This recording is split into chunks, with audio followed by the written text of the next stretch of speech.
As a small biz pro, I saw we roll, using procurement, program, and control. As a small biz pro, I saw we grow, using procurement, program, and control. I'm a businessman, yes, I'm an entrepreneur. Oh yeah, I'm a businessman, yes, I'm an entrepreneur. Oh yeah, I'm a businessman, yes, I'm an entrepreneur. I'm a businessman, yes, I'm an entrepreneur. Oh yeah.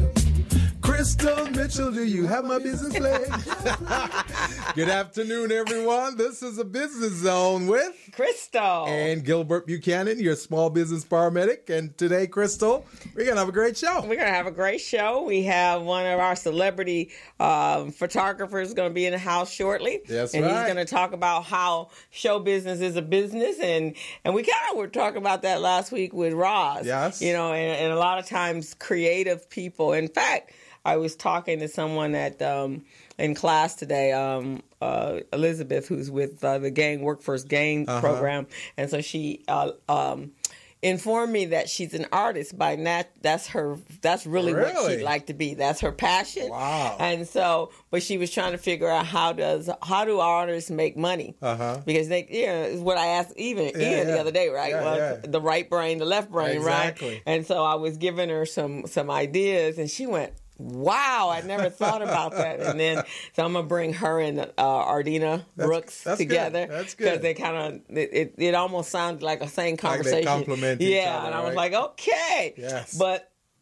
so that's kind of what we're doing, because that's an industry we think, again, it's one of those independent industries, but there is a business to that industry. So how do you make money in order to take care of all the expenses and the things you need? And they have to go above and beyond when we talk about marketing. That's true. So every time they have a new product or a new program or a new TV show or whatever they're doing, they got to have a marketing plan for that each and every time. See, they call that the art industry, and it's really the art industry because however they market, however they present their product and services to the audience, it has to be very artfully done. They have to really, because it's them. They're the brand, right? Exactly. So it's a little different. Where if you're not your brand, now you and I are our brand, right? But if I was working, Facebook is not Mark Zuckerberg's brand. He's behind it, but the show itself does what it does, right? I mean, the business itself leans and stands on its own, right. But when you are your own brand, now you gotta, everything you do, it's gotta be pristine. It's gotta be eye-catching and entertaining because that's your business. Exactly. Right? Yeah. And so, so I found, and Ian had just published a photography tabletop book. Yeah. And I found, not just with him, but most artists and authors, they write the book, and then they realize that, oh my God, this is a business, and I need to, how am I going to get it sold? Because now that's the hard part.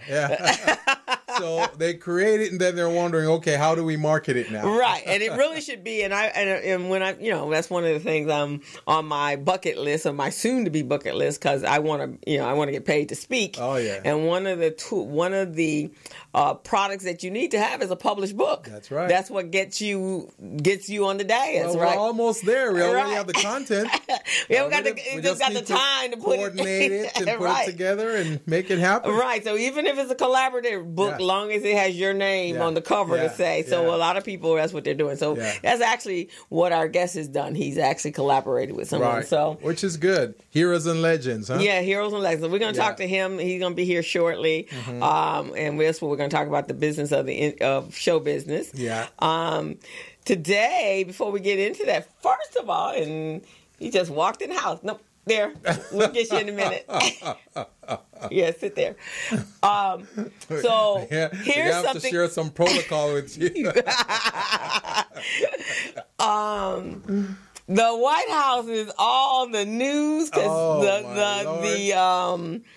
the obstruction of him really trying to fire Mueller in June. It's very evident now. It's very evident now. They've got a lot of evidence to show that he actually gave the order, but the order was refuted by the White House somebody counsel. who said that he would quit Yeah. if he didn't, and that was the only way they got it stopped. So there's your obstruction. Yeah. But I was listening on the way in. I was listening, and they were saying that not just him. Anyone that was trying to help him do that. Mm-hmm. So if that was his daughter, if that was his son, everybody was complicit, right? Yes, that's the same thing they did to the war on drugs. If you knew that your child was selling drugs, then you're just as complicit as them. Oh, yeah. So that complicity is not just for one. That's right. That's the law for everybody, right? Yeah. So it's going to be pretty interesting. It's going to be interesting.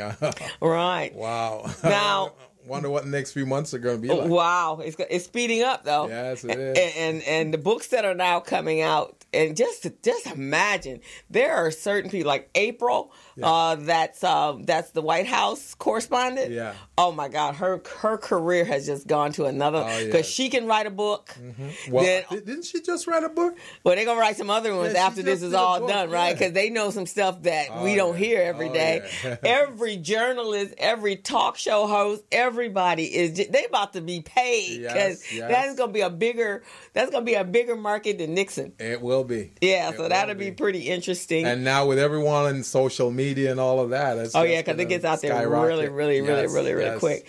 But now on the business side of that, so the tax reform, right? They gave them the big corporations the benefit. Yeah.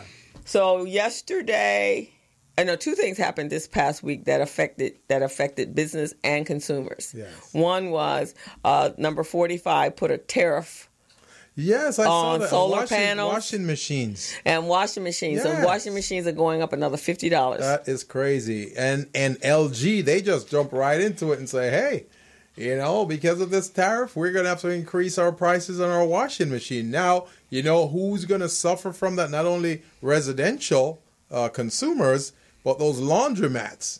Because they're the ones that are using those high-power washing machines too. Right. That's gonna. So that affects the business world and the small business. Yeah, because those are your apartment buildings. Yeah. Those are your commercial. Yeah, those are small business owners that have started laundromats. Oh yeah. And that can be a very lucrative if you're looking to get in business. Yeah. Laundromats are very lucrative and little bit of a cost prohibitive, but you could get investors because the return is great. So I told you that I'm the president of my homeowners association, right? Mm-hmm. We've got 4 or 5 washing machines and 4 or 5 dryers. Okay. And each month we generate anywhere from $300 to $500 for people using that. Right. You see what I mean? Uh-huh. So now, not only those guys are going to jack up that price, but now we're going to have to pay more to use it. So it's a trickle down effect. It's a trickle down, and that's what was being said about the tax reform is that trickle down theory does not work. And they kept telling you that it was going to benefit. But in addition to that, look how many companies have laid off people because they're going to use that money, and the reason the stock market is where it is because the buybacks of their stock has been outrageous since January 1st. Yes. So this affects everyone. Mm-hmm. So if you were going to, it's like we're rich, but I don't want you to get rich. So let me jack up the price of the stock by me buying, and it's buying high, right? Yeah. So you're not going to get anything of this. Right. So it's like we don't want any other bodies to be rich but us. See, I look at this like the lion in the jungle theory, because when the lion is in the jungle, the male lion, he rules, right? He's a king. But when they make a kill, he eats first. Right. And he can eat as much as he wants. Right. Until he's sick of it and he wants to walk away. Right. And if he wants to be greedy and narcissistic, he ain't going to leave you nothing. Exactly. And whatever is left over, the little scraps, is what the rest of the pride and has you should to be fight thankful. over. Exactly. So that's exactly what this trickle-down theory is all about. Right. It's like the lion in the jungle theory. It's the lion in the jungle it's theory. Unbelievable, man, because all we're getting is scraps right now. And that scraps is not even sufficient Like the tax, that so-called tax, what they call it? Tax reform bill? Well, it's not really a reform. It's a tax cut for the rich. Yeah, that's what it was. See what I mean? It's a tax cut for the rich. Yeah, there you go. You see what I'm saying? So, yesterday, I'm glad you mentioned that. Yesterday, he went to Davos in Switzerland. Mm-hmm. Okay. That was like a mecca for all the rich and wealthy. The rich and all those billionaires were there. So they were talking about how he helped them to become rich using this tax cut thing that he did, which is unbelievable. And then he goes there and he's trying to invite some of those folks on to come here and do business. Because he's saying, oh, you can get all these tax benefits. So that was the plan. That's always been the plan. That was the plan. That's always. In fact, I already had read Fire and Fury, and I was just mentioning that to Felicia, that one of the things that Michael Wolff did, well, first of all, he sold out all the books that he had that first week when it hit, right? Yeah. As soon as, and actually beforehand, because a lot of us had pre-ordered because Trump was trying to put a stop to it. Yeah. So he actually helped them, right? That helped him. That helped him. So there was only 29,000 books that were actually in circulation for that first 20 days, because that was January 9th is when it actually hit, first right? Circulation, so the first 10 days. Now people have the book. And I tell you, the book is worth reading because you totally get a full picture of what's going on. Then after you read that book, then you need to jump on into Collusion. Now, Collusion is not written like a novel, but I was reading today. It's like, this morning when I was heading, I was like, oh my God, this is scary.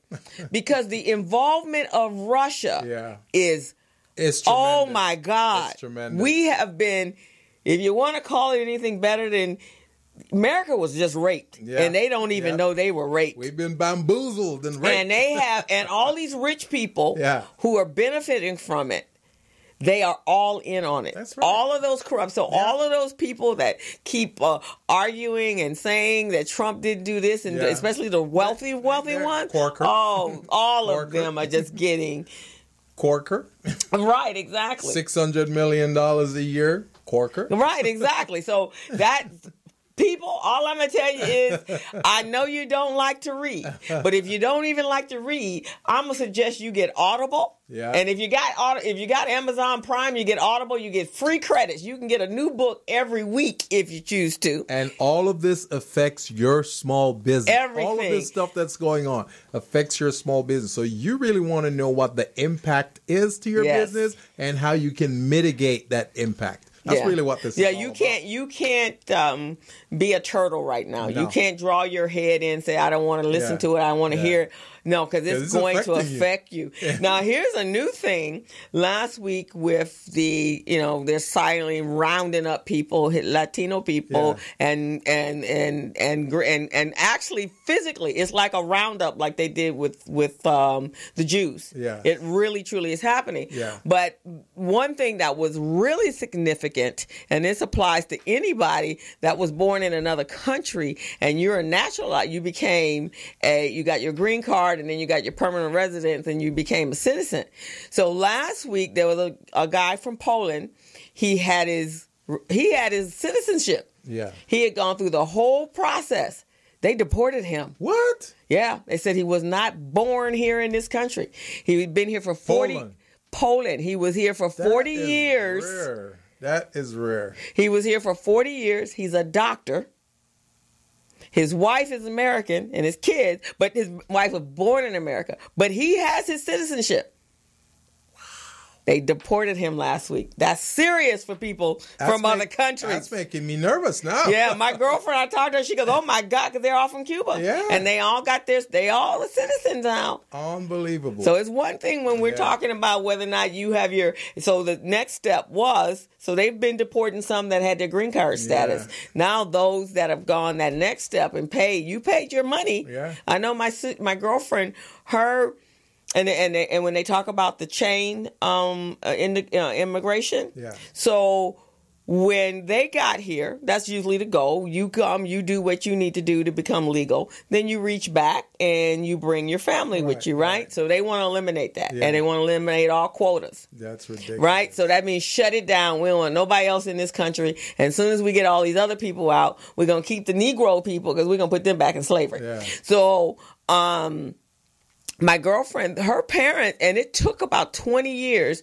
for her to get her brother and his wife and his child here from Cuba, and they paid over $30,000 for that to happen. Wow. So they paid a lot of money for that to happen. So now he's turning around talking about he gonna reverse that? Yeah. Oh no, ridiculous. You got to be listening to what they're doing, because it's not just about the fact closing our borders for terrorists. First of all, what terrorists have come across Mexico? Not one has come across the border. They have flown in. We don't know of any. And some of them came on their little jets too. And most of them came from school. Yeah. Their visas were up and they just stayed. Yeah. So that's serious stuff, because now we're talking. We got two things going on here. We're talking how Hitler rose to where he rose, and then every time you shut us down, speaking wise, we're talking McCarthyism. Yes. So you're telling me that you're going to control my every move so that I can make sure you stay rich. Oh no. They need to put him under the jail. Well, I'm sure that this is going to be solved soon. We hope if we all participate and go out and do it. We have to be paying attention and listening. Yeah, it's important. We just got to vote.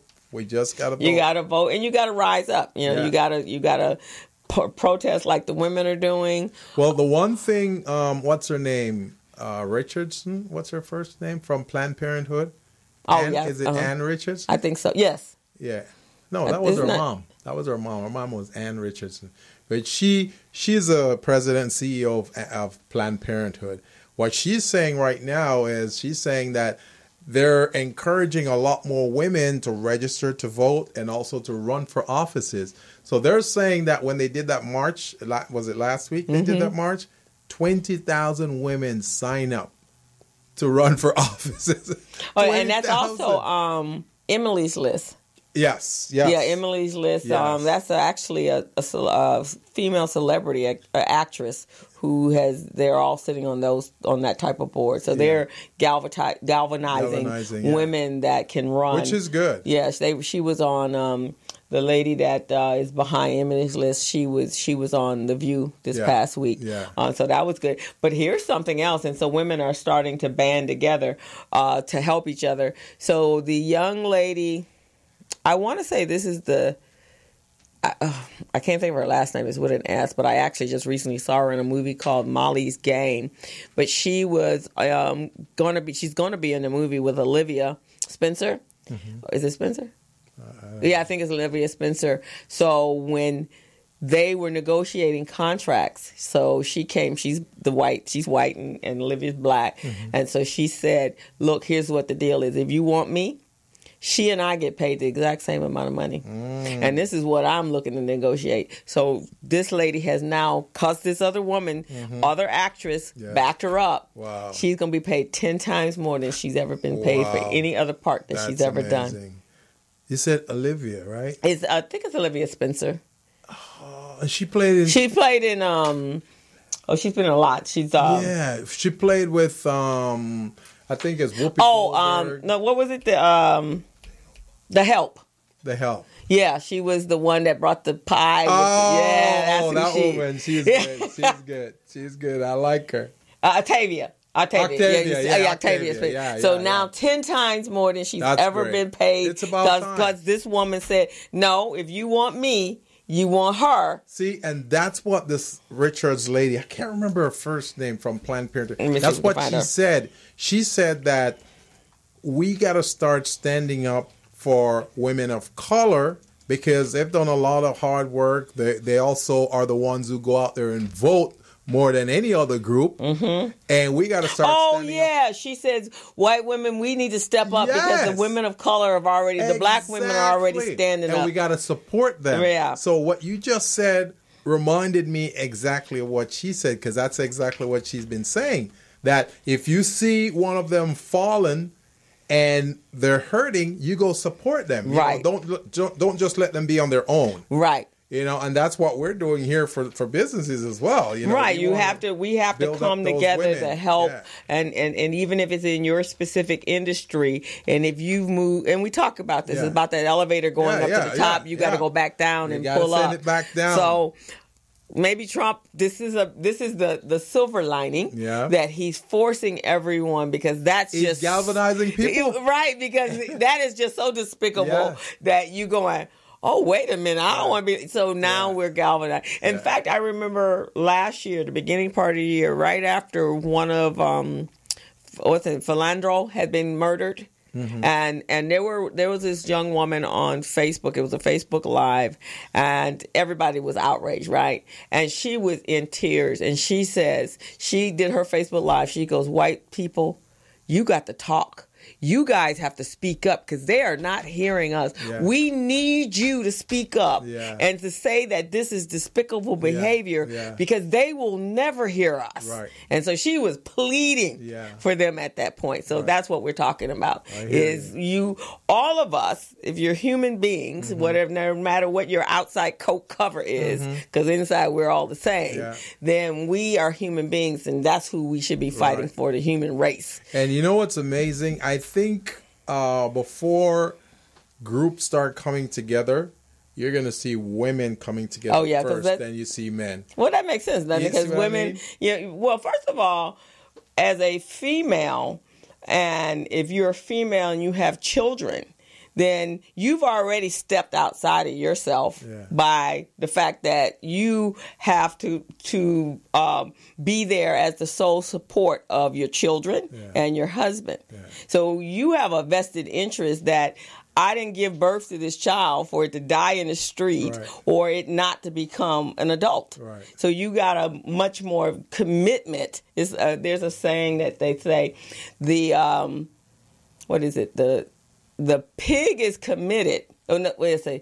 Yeah, when you eat breakfast, the pig is committed because the bacon came from the inside. But the chicken, they just lay the egg and they just keep on. Right, their life keeps going on. But the pig is actually committed. Oh yeah, to that ham and cheese sandwich. To the ham and cheese, the bacon and the BLT, the ham, whatever you're eating. The pig is committed. So the woman has. She's looking out for her legacy, for the child that she gave birth to. Right. And whereas, he was part of the situation, but he didn't house it. Yeah. And he didn't carry it for 9 months. That's amazing. And the mothers are always the ones to always worry about their children. That is true. Right? And so they have much more of a vested interest, and especially if they have small kids. Yes. Because what is this? If you really stop, and that's what I always say, if the world continues like it is and you have children and they're under the age of 35, what the heck are we leaving them? I know. That's crazy. I mean, that's crazy when you talk about having your baby in 25, 30 years from now. Mm-hmm. What, they're going to be in concentration camps? So that would be, that makes a lot of sense that women are coming together and working together and supporting each other. Which is some of and especially with this administration that doesn't appear to like women. Not at all. Not at all. I've never seen, it's so weird that a group of men that truly don't like women. And here's the amazing thing, though. All of the things that we're realizing and finding out about all of those folks, when they get replaced, they're getting replaced by women. Do you notice that? They're getting replaced by women. All of those guys that have been voted out of office over the last few months, they've been replaced by women. Well, what I heard this morning on the news, someone that was actually going to MC and host the Academy Awards was a man, but then now he's being pulled out for abuse.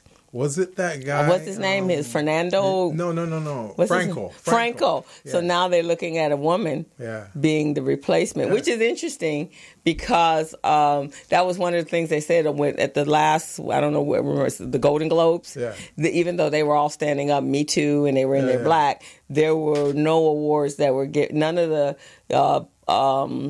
awards were really given to women. They were all to mostly men and directors and all that kind of stuff. And so they were saying, okay, that got to change. So now, when they're pulling him out, then I guess that's what that means. That's going to be interesting. So you're seeing it, but I guess in that industry, and even I think, was it Meryl Streep or one of them was saying, now we can even get jobs. No, it was one of the other. Yeah. Now we can get parts even past the age of 40. Whereas, because that was like a big you're old and a has-been at 40. That's what all about Eve is about, and all that sort of stuff was that you were has-been past 30. Unbelievable. So it's going to be interesting, but yes, politically, women gonna rule the world for a hot minute, because the men that we know are in bad. The men that are on display right now. I'm cool with that, because we've been seeing this for, I'd say, centuries now. Men leading, and we've gone in a lot of different directions because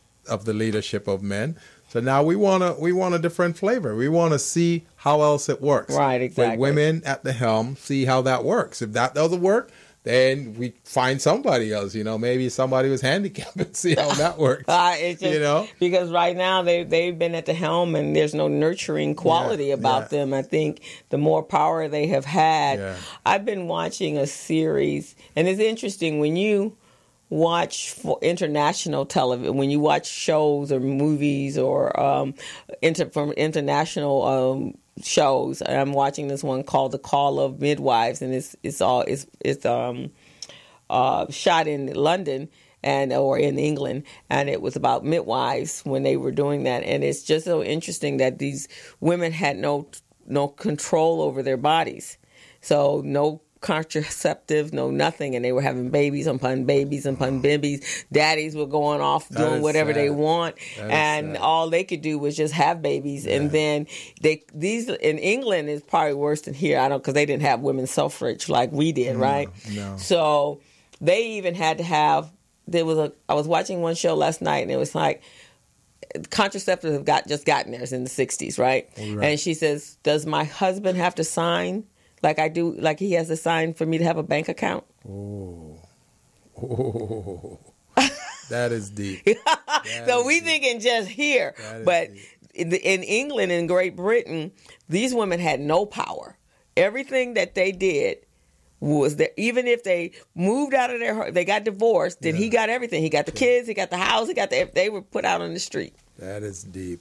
So that's kind of interesting when we look around the world, and then you go to Africa and those countries where circumcision is big, and because but they've been conditioned by their culture and the family values, which is really being dictated by the male in the family. Well, slowly but surely that's changing, so it's gonna and like I say, I'd love to welcome that, because my thing is, whatever happens to any group, it's capable of happening to my group. Right. You see what I mean? So I don't want to wait to find out if it's going to happen to my group. I want to stop it up front. You want to be, we all want to have an active part. We all should be thinking that way. Yeah. But some people don't, because, they're privileged, they're protected. So they figure, hey, we're a protected group, so we don't have to think about it until it starts happening. Right. Because think about it. Happened with the Japanese it happened with the blacks first. Mm-hmm. Happened with the Jews, happened with the Japanese, American Indian, the Native Americans, and now we're hearing it's happening to El Salvadorian and Haitian. Mm-hmm. You see what I mean? It's gonna come back around to us. Yeah. So we got to make sure we protect ourselves and join forces with the other group and speak out in their defense. We'll truly become one nation under God. Yeah. Indivisible, because when we're helping each other, then we are helping God's children. Yeah. But when we're just helping ourselves, and we think we don't know our neighbors, and just because our neighbors don't share the same religion or same culture that we do, that there's some other kind of people. And see, what you just talked about, those things been happening to women for a long time. Nobody spoke up. Nobody, even some men who don't agree with it, they still said nothing about it. Mm-hmm. That's my thing, that you got to say something. It could be your mom, it could be your sister, it could be your daughter. You got to speak out. You have to be, and I mean, look at women that have been abused. You know, they go to tell even their own parents, their own mother, and they're like, "Well, this is a bed that you've made," or or that's your husband. They say, don't get him upset, because he's paying the bills here. Right, exactly, right. Or he's bragging to his men, I got control over my woman. I can do X, Y, and Z to her, and then them saying, "Wait a minute, that's not right," because again, this is the mother of your children. Right. Yeah, that bothers me. Yeah, so that's why we have to stand up for women, because one, they're the cradle of life. That's true. I mean, if you don't think they're valuable for anything else, your children didn't get here. Because if you didn't give birth, what did Trump say this week? That you got to cut that 9 months. That 9 months down. Ridiculous. I mean, have you heard anything? Some people, some states, people are carrying babies to 9 months. We got to cut that. It's like all ridiculous. States. So you know what that tells me? And this is important because women, you like working with women business owners. Oh, for sure. And and I'm sure you can see that there's some differences when there's a woman at the helm, right? It's because you're nurturing whatever, right? So when I said that, I thought, wow, he wasn't even with any of his wives during the time she was pregnant. Never. Or the time after she gave birth. Because if he didn't know why, the gestation period is 9 months. Yeah. Because that means he wasn't going to the doctors with them, right? The stupid thing is he's saying, we got to cut that from 9 months to less. That's ridiculous. Now, for those of you who are listening to us, we're having a great conversation here. We're on the Business Zone, and we're talking business, but we're also talking about social politics as well, and issues that directly affect us individually, but then it could also spill over into your business. Mm-hmm. So our phone number here is 323-293-3375. 323-293-3375. Give us a call if you want to chime in. And we have a very special guest here, Mr. Ian Foxx. So we're going to go ahead and take a quick break right now, Crystal. Yes. And we'll come back on the other side of the break, and we'll introduce our guest. Yes, we'll introduce our guest. So you're on the Business Zone with Crystal and Gilbert Buchanan, your small business paramedic. Take a break. All right. Hello. Meet Larry. Larry is a general contractor. Larry is very good at his craft, but Larry has a very tough time managing his paperwork because he is busy taking care of his clients' needs. Larry just cannot find his important business documents when needed. Larry is also being passed over for bid opportunities from prime contractors because he is perceived as not ready. He doesn't know where his business license, certifications, insurance, and other key corporate documents are located most of the time. Lucy owns an auto body and collision repair shop and has been using a business management and procurement assistance program called Small Biz Pro to keep her business organized, business ready, contract ready, and bank loan ready. Small Biz Pro is a 3-in-1 cloud-based business management, procurement, and market research assistance system designed to help businesses become business ready, contract ready, and bank loan ready. It also provides back-office operation solutions for small businesses. Lucy is able to stay ahead of her competitors because she uses Small Biz Pro to manage her business daily. Lucy just clicks on Small Biz Pro from her tablet, mobile phone, laptop, or any internet-accessible device for data retrieval, and she's got it. Lucy introduces Larry to Small Biz Pro, and now Larry is more organized and can now find all of his documents and new bid opportunities in seconds.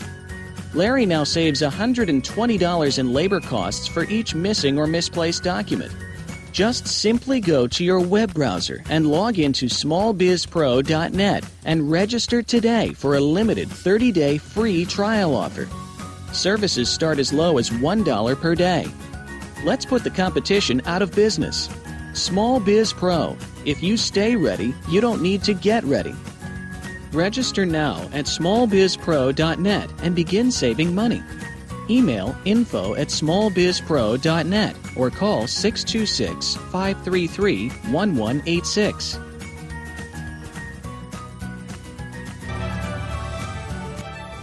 Each year, the state of California contracts for billions of dollars of goods and services, we as a state can and should leverage our spending power to achieve policy goals that help the people of California.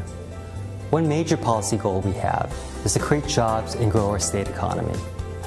Promoting the development of small businesses within California is a great way for us to do that, because California's small businesses are the engine of economic growth. 95% of companies in California are small businesses, and with the right opportunities, these small businesses can grow to become the next Apple, Netflix, or Tesla. So let's all do our part to promote small business development and grow our state economy. Together, we can really make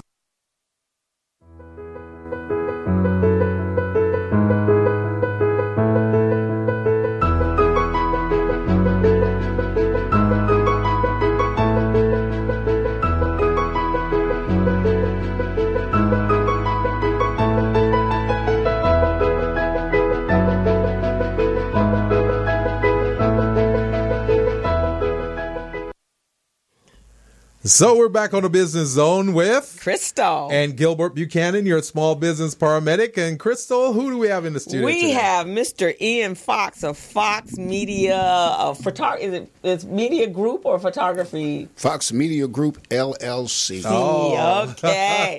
So you got to be careful. Put the LLC on there because there's another Fox Media. I saw that when I was out. And it's a porno. Oh, yeah. Yeah, out of Florida. Yeah. Yeah, I guess we got to differentiate. Yes, LLC. Yeah. So there you guys have it, Fox Media Group, yes, LLC. So this is a quiet celebrity photographer, actor, producer, director, videographer. He just kind of covers the gamut. What is that? What would that be? A triple or quadruple threat? Yes. That's a person who needs a job. That's what that is. That's a person who has figured out there's some money to be made in this industry, so I'm going to try all areas, right? Absolutely. So Mr. Fox, he's been out there now in Los Angeles. Now, I know he has his stage, and I actually just found out the depth of your talent just recently, actually, because for RBD, he's been Recycling Back Dollars. He's been our photographer for all the events that we've had over the last 29. Well, wow, since you've been here, right? Since I've been here, I started with my. I was, you ride past the joint over Manchester. They used to be over there. Yeah, so 29 years, because... Well, I've been around about the last 18 and 19. 18 and 9 years. Yeah, so he, for all of our events, and actually for every event that takes place that has anything to do with the city of Los Angeles, this man is at every event. So if you want to know what's going on in L.A., then you go to his Slug Mug, and you will see all the events, because he's got all the photos there. But he's beyond that. Yeah. He's also a very a man that's very involved in the creative world, in the theater world, and he's written plays, he's produced plays. So he's got some acting skills and directorial skills as well. Got a little chop. So, Mr. Ian Foxx, welcome to our studio. Thank you for having me. Welcome to the Business Zone. To the Business Zone. We're happy to have you. Now, we had a quick short interview with him 2 days ago, on the television show, Public Access Channel 36. But now you got you for a while, so we used to just have a good time. So now we can get up all in your business. So Ian, as we talk, so we're gonna have to duplicate some of it though, because some of those people might not have seen it, because that was in West Hollywood. Now we're in Los Angeles. So tell us about yourself. Whoa, tell me about. Okay, the most exciting part is I will be 75 years old this year. Oh, wow. And this is my 50th year in show business. You don't look it at all. Yeah, so, all that energy. Hey, man, that's what happens when you run around looking for a job. You got lots of energy. Well, actually, I think that's what happens when you're doing not your job. You're passionate about what you're doing. And you love it. It's like you meet people and people are doing things and you partake, and it's amazing. I think more than anything, being a photographer has been, well, first of all, when I got into theater, I found that there was a lot of things that I wasn't aware of. And when you begin to get involved in theater, you do a lot of research. Okay. And it winds up being very, very educational because you learn about, when you have a character, you have to learn what makes this character tick. That is true. So you take him and strip him all the way down. That is true. Okay? So, I mean, it's like, and then not only the character, then you have to strip down the characters that you're in the show with. Right, that you interface with. Yes, so you have to know everything about them. So if it's one guy who's a pipe fitter or another guy who's a blacksmith or whatever, you have to learn and understand that craft. Understand that craft so that you can get along and communicate with that person. And I find that I equate the same thing as when you take pictures. I see a lot of faces. Buku means a lot. and what's amazing about it is how little you really know about the people whose photos that you take. Right. Because a lot of us here in Los Angeles, per se, I'm saying now, probably all over the world, we interface with people, but we never really know who these people are. Yeah. You never have dinner with them. Yeah. You know, you never go out, you see them. I see them at events. And it's amazing sometimes when you open up to people and you find out where they're from, where the people are from, the things that they like, and you find all these similarities in the individuals. So what I really, really like more than anything is, since I've been involved in L.A., is that the people that you come in contact with. And not so much the personalities or the central figures, it's just the common man. That's why I like photographing people in the capacity when they're working with other people. Right. So some things are being done. Okay. Like when we're recycling black dollars, well, we're interfacing with a lot of other small business people. And you have more in common with these people than you really think that you do. You think we're different, but we're not. Right. You know, we're all the same. We're all trying to get someplace. You know, and we're trying to learn how to work with one another. But most of us, this is a first generational thing. You know, because nobody left you anything. You know, most of us. I mean, someone leave you a house and a business? Did someone leave you one? Nope. So you know, you're really we're all going through the same thing together. You know, and I heard you guys talking about the government and things that are happening in the country now. And it's I can't remember ever being this involved in what was going on, you know, like. Actually, you're absolutely right. I was listening, and I don't know whether it was Jake Chopper or one of the talk show hosts or commentators were saying that there are people literally saying exactly what you said. You know, with Obama, we became involved because we saw someone that looked like us, right? So every time he had a state of address, you were there. I was sitting in front of TV like with the popcorn ready, right? You want to see what's in it. You wanted to hear him talk, right? Because he was so brilliant, and but I remember every time Bush would come on, like, oh no, don't want to hear this jerk, and so so I never even and I don't think we really got involved until Bush.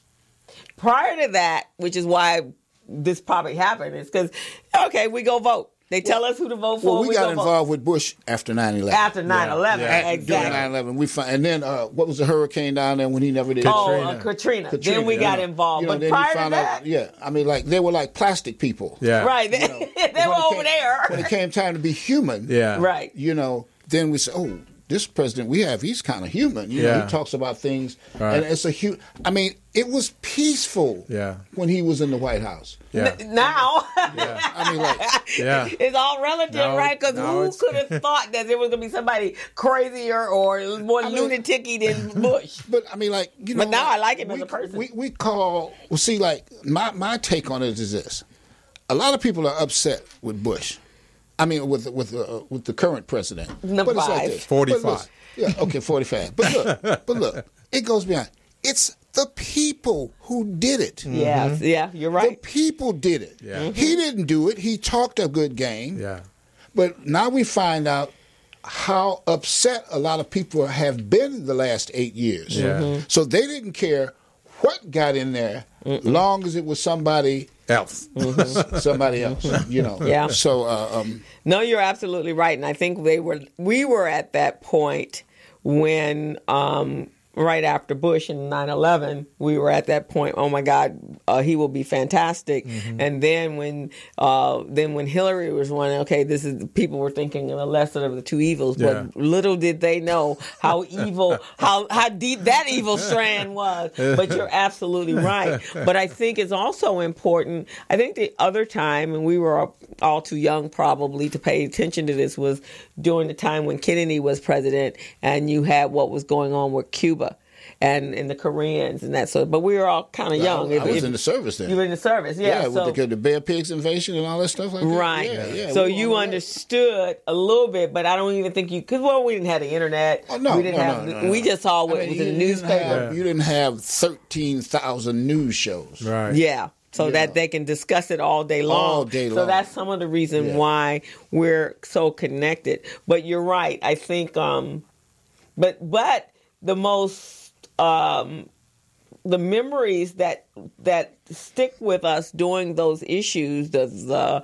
whatever was going, the Korean War, Vietnam, the bombing of Pearl Harbor, a photographer would take an amazing journalistic or a picture, and it would just tell a story, right? Absolutely, and which is what we have now. I mean, I just got buku's pictures of individuals in this community, right? And you tell a lot of stories, I cover them, and I cover. Yeah, well, your images that you capture, it tells a lot of story, because for some of us who weren't there, when we saw it, we're going, oh, wow. Then we start imagining, like the photo you have with Barry Gordy. Right. It's like, I'm just thinking, I'm going, wow, I wonder what it's like to be there with that guy, taking a picture with him. I'm from Detroit. Yeah. So Barry was like an idol. Yeah. I mean, I bought his book, To Be Loved, a long time ago. He even autographed it for me. Yeah. So, I mean, it's like people ask me, it's amazing to be in the presence of these individuals. Yeah.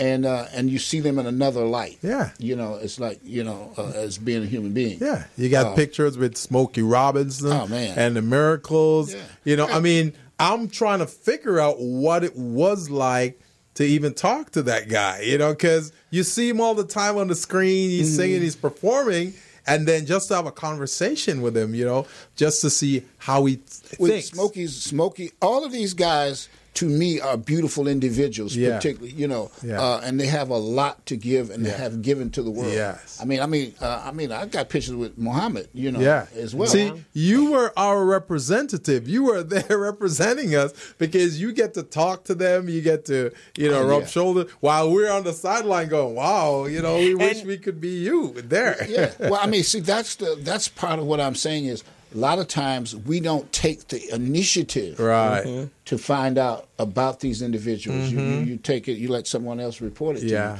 you. But it's like, I mean, just looking at pictures with Muhammad, I mean, you see Mr. Gar. Yeah. I mean, O.C. Smith. Yeah. I mean, you see people, Muhammad interfacing with all these individuals. Yeah. You know what I'm saying? So that allows you, as being a part of it, you meet these individuals too. One year he did the publishers. So all the people that own magazines and newspapers in the L.A. area, Melanie Polk. I worked with Melanie for over 10 years. That was like, that was a great experience, because I was a staff photographer. Yeah. So I would do 8 or 9 things a week. Right.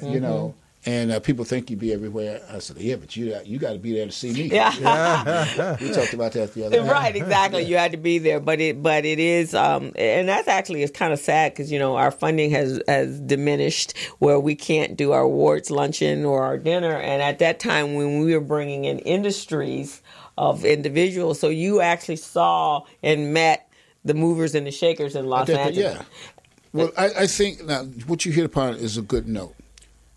Our organizations, we have to look. If you're going to thrive, you got to support and nourish your own organization. You just can't keep running. Look, the banks, they're not caring. No. They're not caring. A lot of funding has gone by the wayside. So, so therefore, in itself, as a photographer or as a producer, a lot of the funding that used to be available is not available. So you have to get real creative. Now, let me preface it with this.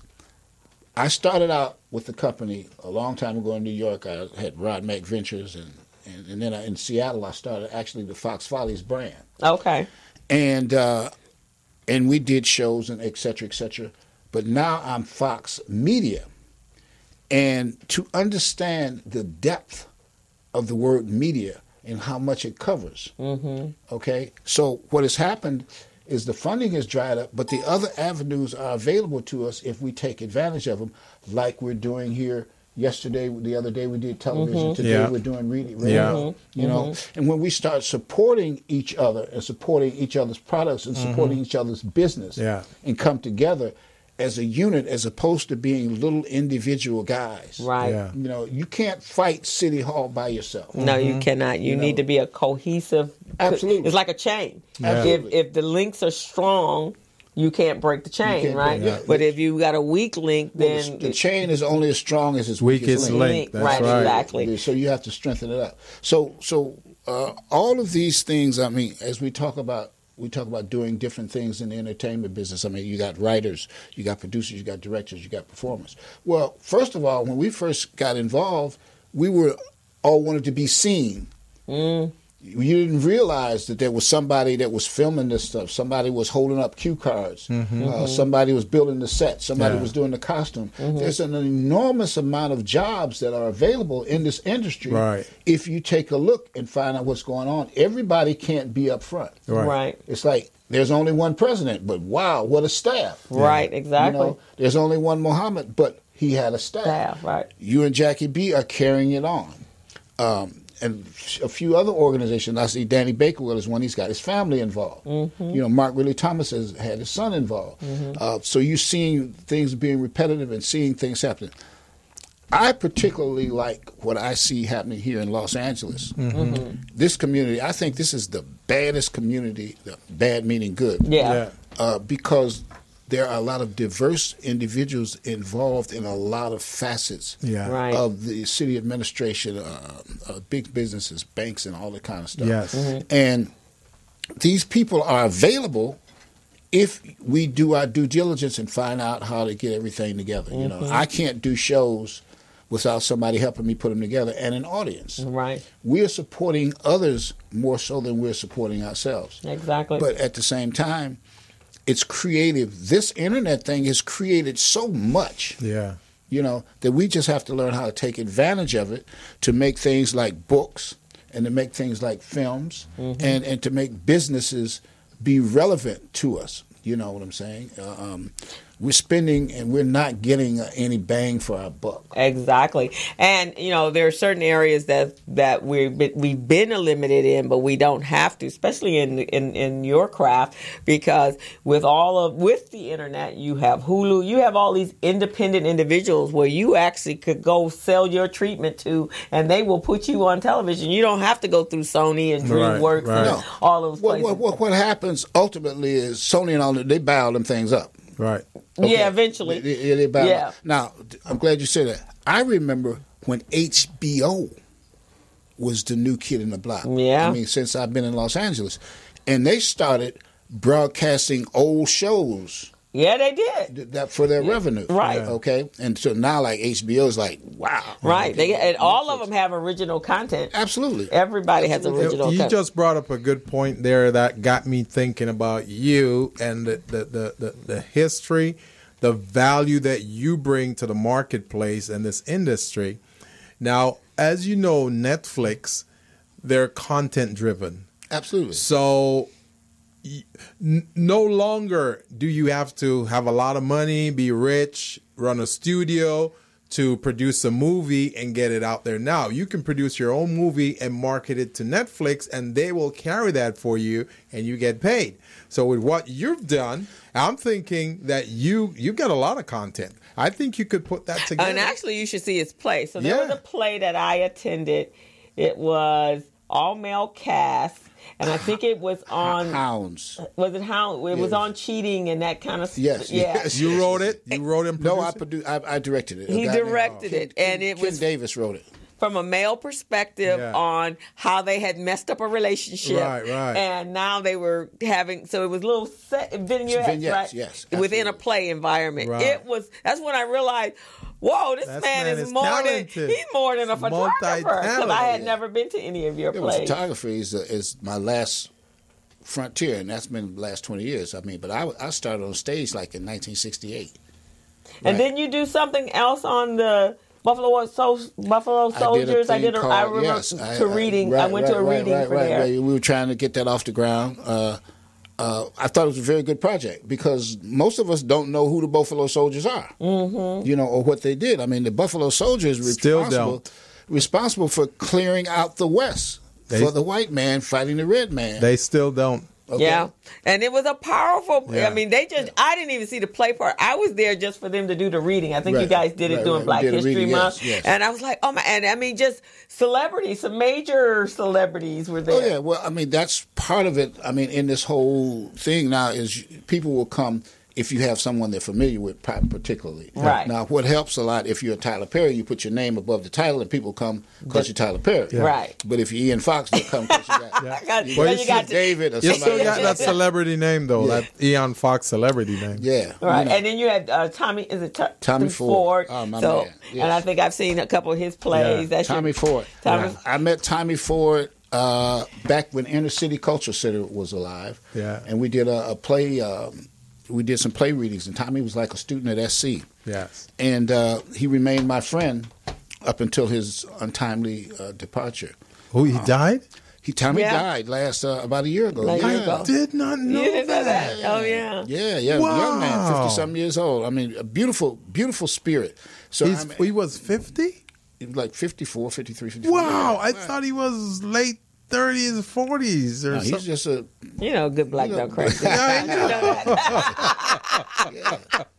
There's actually a young lady in the mall, Westfield Mall. Yeah. She actually patented it. That's great. Good black don't crack. That's smart. And she has a key out. She has a tee out, and she's selling T-shirts. That is smart of her. Well, he's gonna be 75. Good black don't crack. Wow.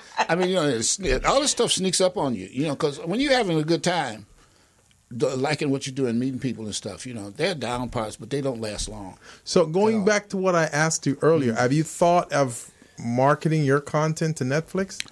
I've thought of marketing it to everybody. And I've also thought of marketing myself. Look, this is something I did in 1979. This author here, Herbert Simmons, he came and he was a mentor. Yeah. We did this from concept to completion. He wrote it, we made a movie out of it, we packaged, made a DVD out of it, and we distributed it. So I know the power that can happen. We had this in over 300 stores. Yeah. Wow. Okay. And this is Herbert Simmons, the Corner Boy. Corner Boy. And so you can repurpose it then. Oh, yeah. I mean, it's something else that you want to do again. I mean, like you regenerate stuff and do it over again. I mean, I like to do it with a brand new cast. I'm just throwing out ideas out there because I see you having some valuable resources here that the masses don't know much about. Well, this is our task, to get our product out to the masses. Right. Okay? Mm-hmm. But you got to understand, this is not a empty freeway. Like the business is just like going down the freeway. Everybody's got something. Yeah. Right. Okay? Yeah. So it's all about making a deal. Yeah. And it's also about trying to keep as much of what you got for yourself. Yeah. Because once you go to Netflix and you do something with them, it's usually not yours anymore. Mm-hmm. Okay? So we put a lot of value on what you see, but we don't put a lot of value on ownership. Yeah. So where I'm at now is, I mean, like, I'm way too old to start at the bottom and be discovered. Yeah. Right. So, okay. Yeah. So, and most of us are. So it's all about learning how to generate and be in the business of show and not being in the show of the business. Yeah. Let me ask that on that same note. Let me ask this question. So, year after year after year, we're always the community or the network of black people that are in the business. We're always complaining that we're not represented at the award show. So, and I understand we have BET. But why? Because we're a large part of that entertainment industry. Why I understand why we wouldn't support it, but could there be an award show that would be on that same level, but to honor us? Well, and I guess we have the NAACP award. Well, I mean, it's like this. Okay, I'm hearing you. It's like, look, that's their Oscars. Exactly. That's what I'm saying. That's theirs. Why do we not have our own Oscars? Well, I mean, we do. I mean, look, first of all, if you're waiting on someone else to congratulate you, right? Okay, for what you do, for what you love to do, then you're in this business for the wrong reason. You're right. Okay. I mean, okay, so you know, but it's like it's a business. Yes. Somebody owns this business, and you got some other people trying to get a piece of this business. Right. The people who own the business gonna keep you suppressed. Yeah. Look, if you like, you mentioned something about the lion. You know, you got a certain part of the jungle is yours. Yeah. When somebody come in your part of the jungle, you got to fight. Yeah. You just don't walk over there and say, "Hey, you got some nice grass over here." I think I'm That's my territory, right. My turf, right? So first of all, one of the first thing we have to do is be worth something to someone. Okay. Okay. So this is a business. Mm-hmm. Look, Denzel is Denzel because Denzel puts butts in the seats. Yeah. Okay. Mm-hmm. Unfortunately, there's a young lady out here now who's talking about not getting paid, but she ain't putting no butts in the seats for a while. Right. So it's screwed up, yes, but that doesn't mean you give up and you take your marbles and go home. Yeah. Right. We come to compete. Right. Like Jesse Jackson says, look, if the playing field is even, everybody has a chance. Right. Okay? But now, you know, some people are going to keep the playing field uneven. Oh, they do that purposely, right? Of course It's part of the competition, isn't it? Look. That's a very good point you brought up, and I want you to continue on that trend. We're at the top of the hour, so let's go ahead and take a quick break right now, but we'll be definitely right back. Hold that thought. Don't leave it at all. You're on the Business Zone meet with Larry. Larry is a general contractor. Larry is very good at his craft, but Larry has a very tough time managing his paperwork because he is busy taking care of his clients' needs. Larry just cannot find his important business documents when needed. Larry is also being passed over for bid opportunities from prime contractors because he is perceived as not ready. He doesn't know where his business license, certifications, insurance, and other key corporate documents are located most of the time. Lucy owns an auto body and collision repair shop and has been using a business management and procurement assistance program called Small Biz Pro to keep her business organized, business ready, contract ready, and bank loan ready. Small Biz Pro is a 3-in-1 cloud-based business management, procurement, and market research assistance system designed to help businesses become business ready, contract ready, and bank loan ready. It also provides back-office operations solutions for small businesses. Lucy is able to stay ahead of her competitors because she uses Small Biz Pro to manage her business daily. Lucy just clicks on Small Biz Pro from her tablet, mobile phone, laptop, or any internet-accessible device for data retrieval, and she's got it. Lucy introduces Larry to Small Biz Pro, and now Larry is more organized and can now find all of his documents and new bid opportunities in seconds. Larry now saves $120 in labor costs for each missing or misplaced document. Just simply go to your web browser and log into smallbizpro.net and register today for a limited 30-day free trial offer. Services start as low as $1 per day. Let's put the competition out of business. Small Biz Pro. If you stay ready, you don't need to get ready. Register now at smallbizpro.net and begin saving money. Email info@smallbizpro.net or call 626-533-1186.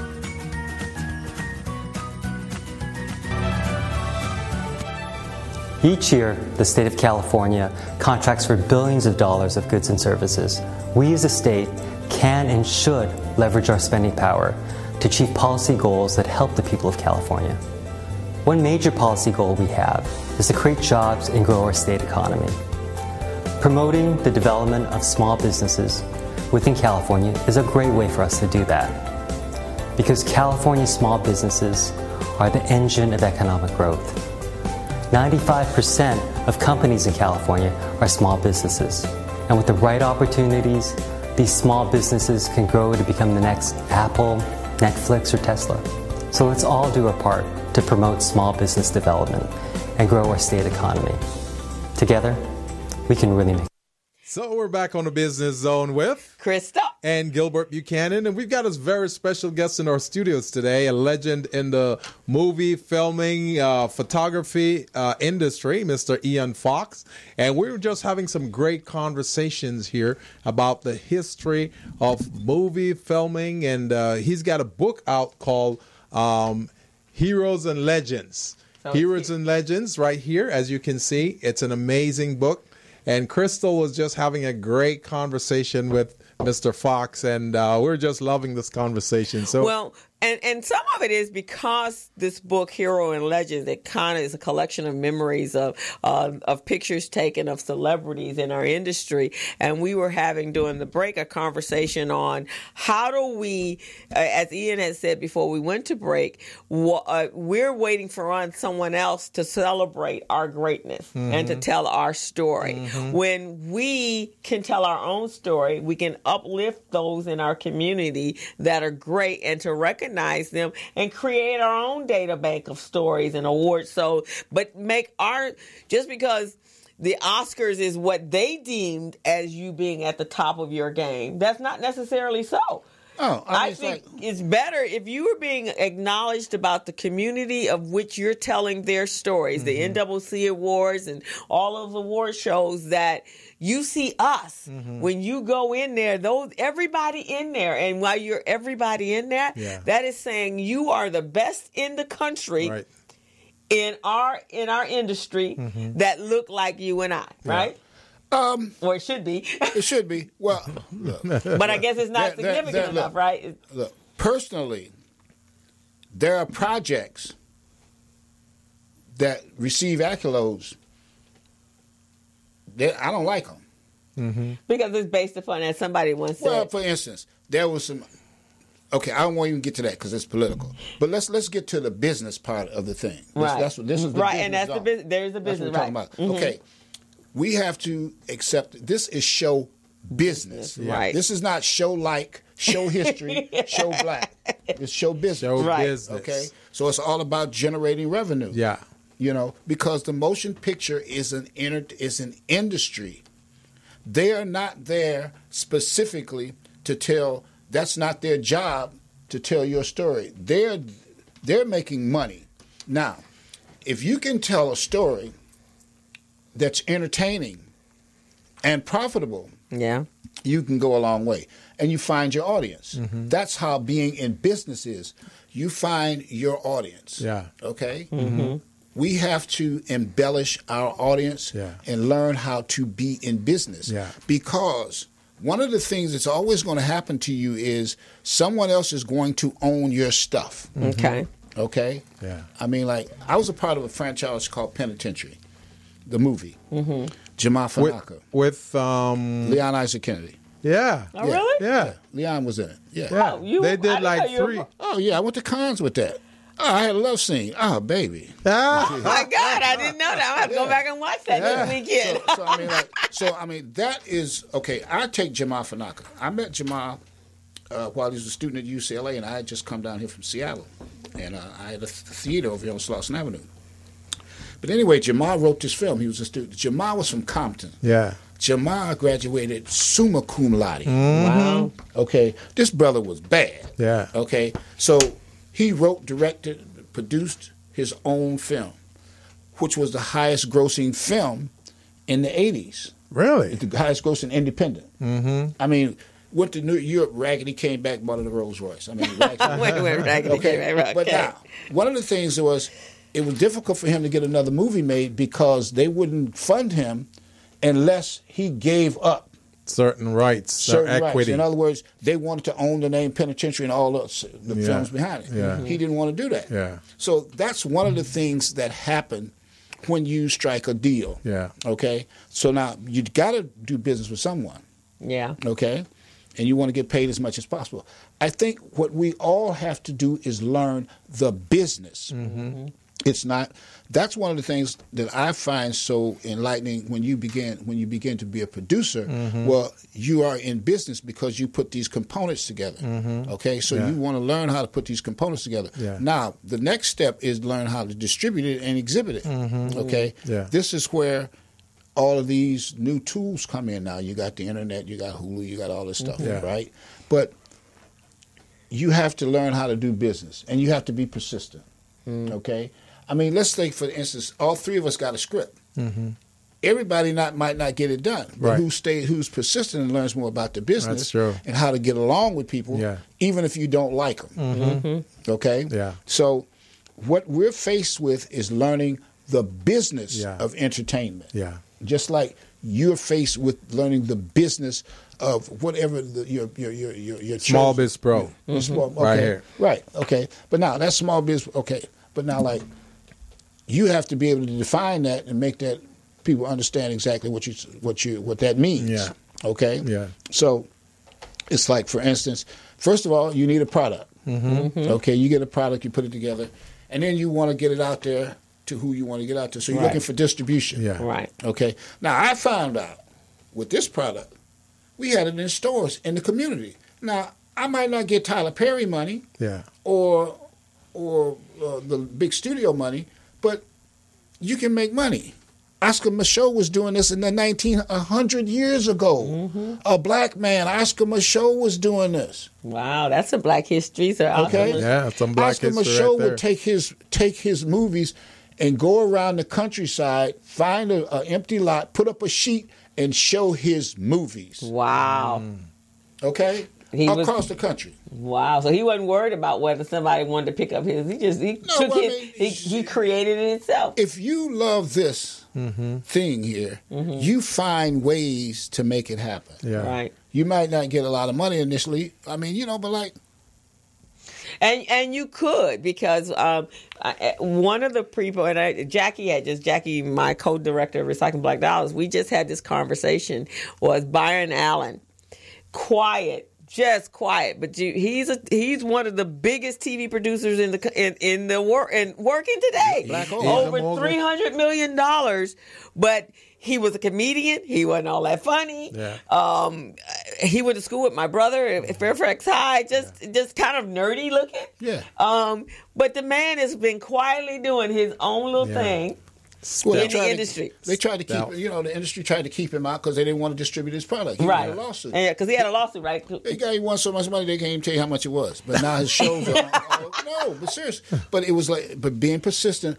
But what he did, some of the things he did, he created his programming and put it on late at night when very few people was looking. Yeah. So you build a brand. Yeah. You can't stop at the top. Okay.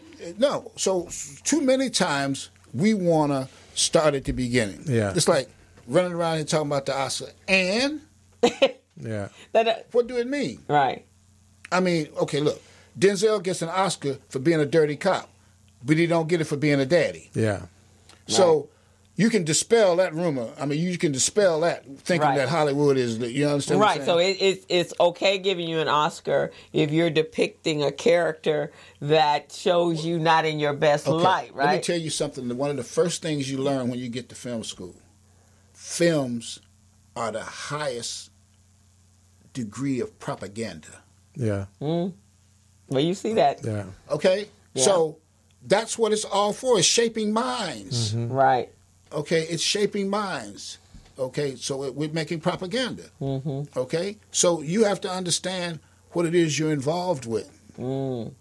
Okay? So that's not a negative. No. You're absolutely right. Because look, it's one of the most cheapest exports that we got in the country because you don't need no resources. You don't have to grow nothing. No. You don't have to water it. You don't have to crop it or anything. It's just you got to come up with some ideas and some concepts. Right. Exactly. And then you embellish it on those concepts. Yeah. Right? We got a little girl right now that's kicking butt, Issa Rae. Come through the web series kind of thing, like a brother named Michael Jackway. There are methods, that you can be involved with and that you will be involved with. You can look at people who Tyler Perry. He found his audience. He did plays. He took his little plays. Tyler Perry said the first play he went, he spent all his money and didn't nobody even come. Yeah. I know that feeling. Yeah. And because somebody asked him, was he going to continue on that series? Yeah.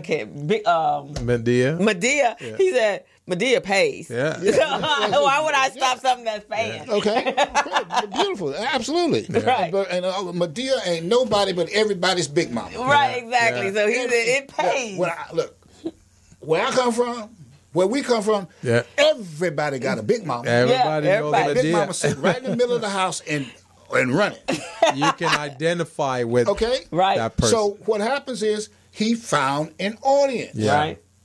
Yeah. That loves him. Mm-hmm. So Tyler Perry doesn't just do Tyler Perry stuff. Yeah. And so everybody, and as you said, it's a business. So just like when Gilbert and I talk about business, and show business or any other industry is no different. Who are your demographics, and what are you trying to tell them? Absolutely. And continuing to be consistent and committed to it. Absolutely. And keep building on it. Absolutely. Keep growing on it. Absolutely. And understanding when your demographics change, can you change with them? Or do you need to reach down below them to be able to bring others to you? Your audience is going to tell you where you at. Right, exactly. They're your temperature. They're your gauge, right? I can remember the first show I was involved with in New York. It was a play called The Black Experience, right? And now this was the 60s, right? We used to go around colleges being black. So I'm black and proud. I'm loud and down. Right. All this stuff, right? And it's amazing. The audience would tell you what your key words are in your story. They would define you. You know, you just lay it out there and they'll tell you who you are. Right. You know, and I found it to be very enlightening. I mean, we was doing colleges, man, back in the 60s, man. We'd be getting... Actually, your college would be the one, be a great tester ground, your great survey, because they're very honest, they're very straightforward, what they like, what they don't like, right? They're great focus groups for that. Yeah. But again, a lot of people, you're waiting for someone else to define your greatness or what greatness means to you and to them. Well, it's like, okay, there you go. Sometimes we're waiting on them to define us. But you see, that's where you're open.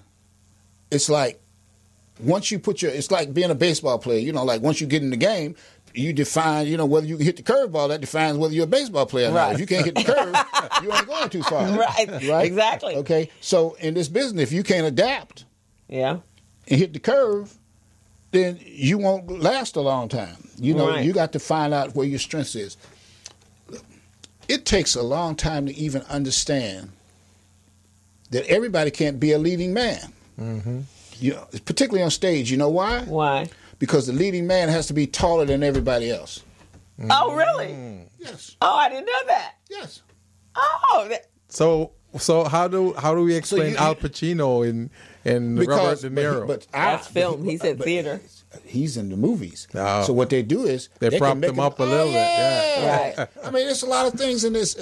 Look, you level height is a level of authority. Just like why you think the judge sit up there? Because he's the boss. He look down at you. You look up at the judge. That's a position of power. Yeah. Okay. So you do your plays and your performances. You use that same formula. Even when you do a story, there's only 8 things that it can be about: good and bad, fat and skinny, black and white, rich and poor, life and death, love and hate. Okay. And there's one more: sun and rain, or whatever. Okay. Joy and pain. I don't care what you do. It's all got to have those components. Right. So you have to be able to communicate with people, to your audience. Now, would you say, because that's a good point. So let's say the entertainment business 20, 30 years ago, and that they're still very relevant today. Gladys Knight. Well, those are legends. They're legends, right? So no matter what they do... Well, they've endured. They're endured, but even today, even the young people know their music, right? So the young people should know their music. They should know their music.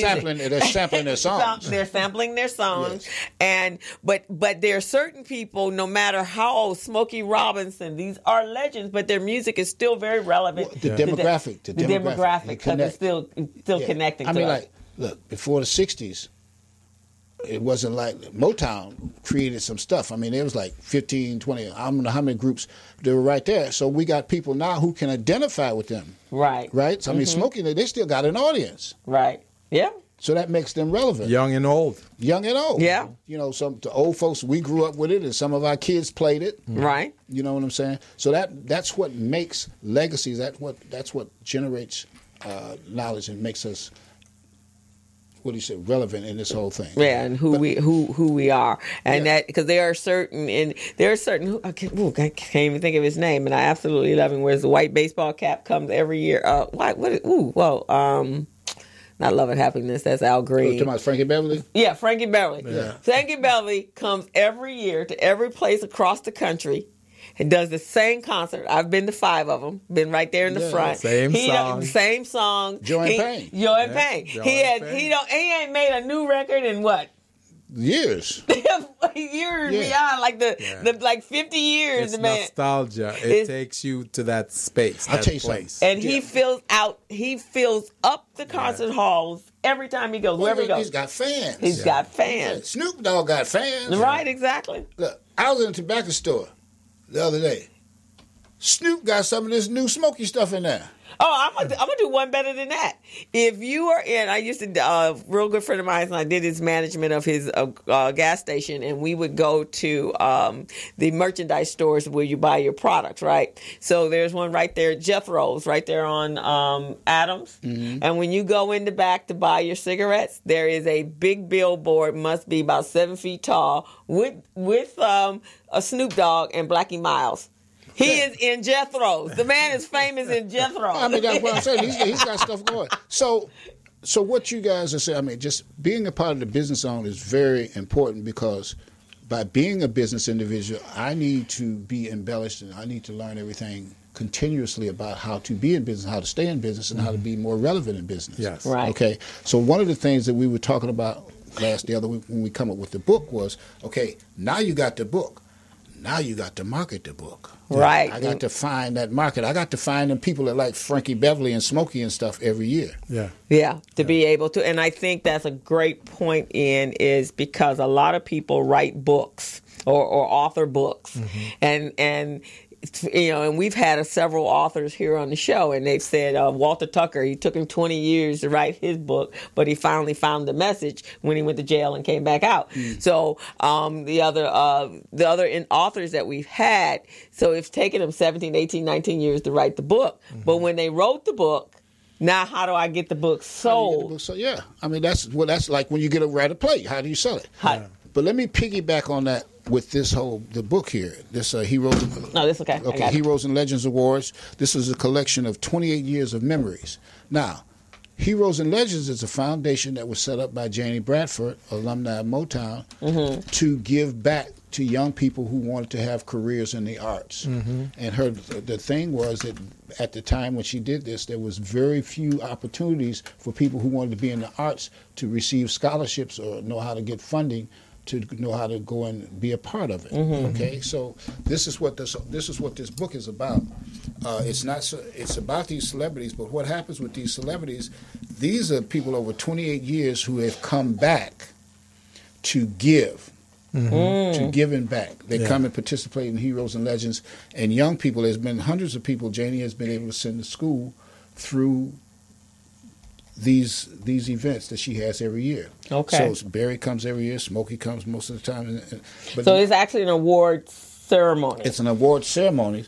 Honorees have included Barry's, Quincy Jones, the Temptations, Mary Wilson, Claudette, Martha and the Vandellas, Chaka Khan, Ray Parker. I mean, just a slew of performers. Mm-hmm. I mean, it goes back, I think Janie started in 90, so I mean, we've got Lou Gossett in here, and all these people who have come back to give to these young people, to give them an opportunity to be a part of this industry. So that they can go on. So this is a form of mentoring.